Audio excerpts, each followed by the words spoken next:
première impression de Budapest, c'est que ici on est à Buda, en face c'est Pest, si je ne m'abuse, bien c'est l'inverse.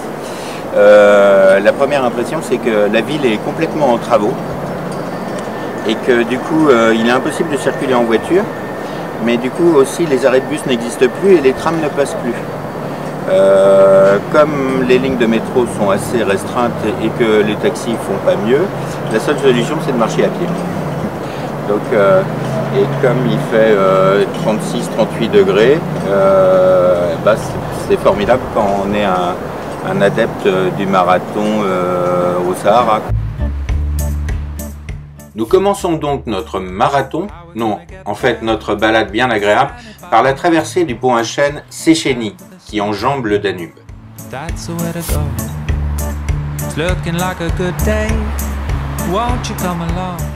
Pour aller côté Buda et sa colline, prendre le funiculaire qui nous amène au quartier du château. La résidence officielle du président de Hongrie ouvre vers ce quartier fait de petites rues pavées où il fait bon se promener.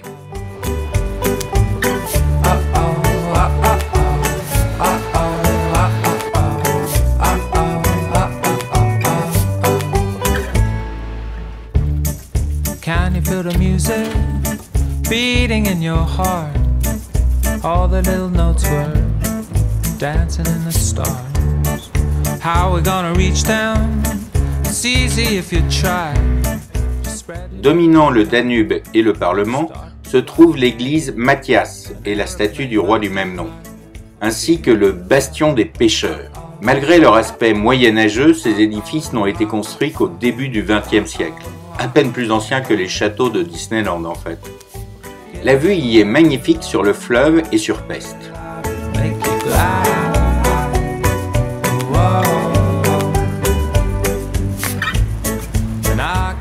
Face au Parlement surdimensionné sur la rive de Pest, nous embarquons pour une promenade bien agréable, compte tenu de la chaleur qui règne sur la ville.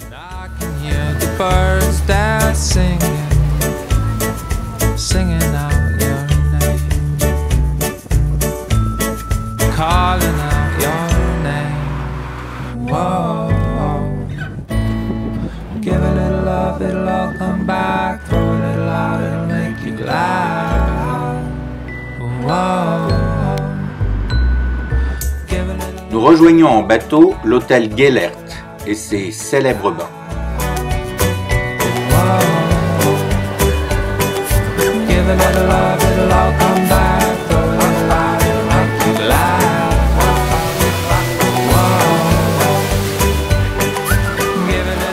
Alors, une des grandes spécialités de Budapest, c'est les bains.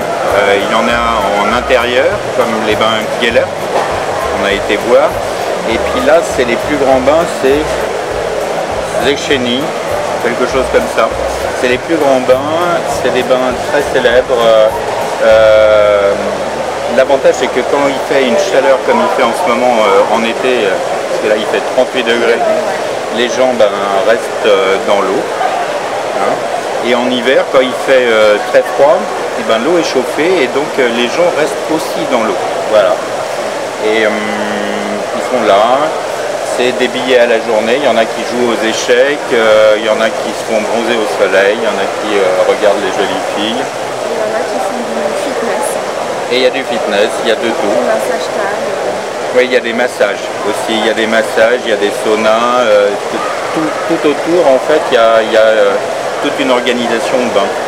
Et ça, tout ça parce que en fait Budapest avait beaucoup de sources thermales avec une eau un petit peu spéciale et c'est un petit peu une résurgence du passé et tout ça date de l'Empire romain en fait. C'est des traditions de l'Empire romain qui continuent à exister aujourd'hui. Et nous, maintenant, avec cette chaleur, on va aller se baigner aussi. Se baigner et se rafraîchir.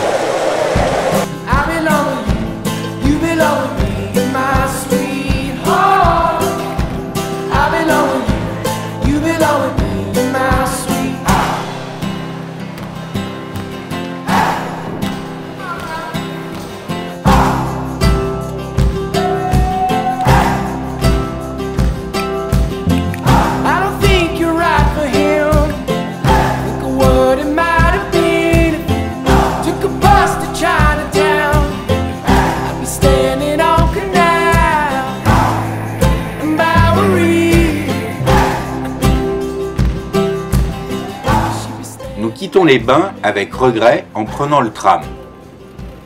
Nous ne sommes pas les seuls à souffrir de la chaleur en rejoignant le centre-ville et les joies de ses travaux et de sa circulation.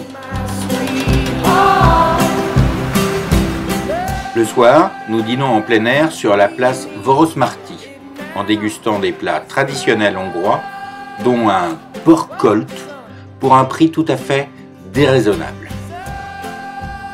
Demain, nous partons pour la Croatie et Zagreb.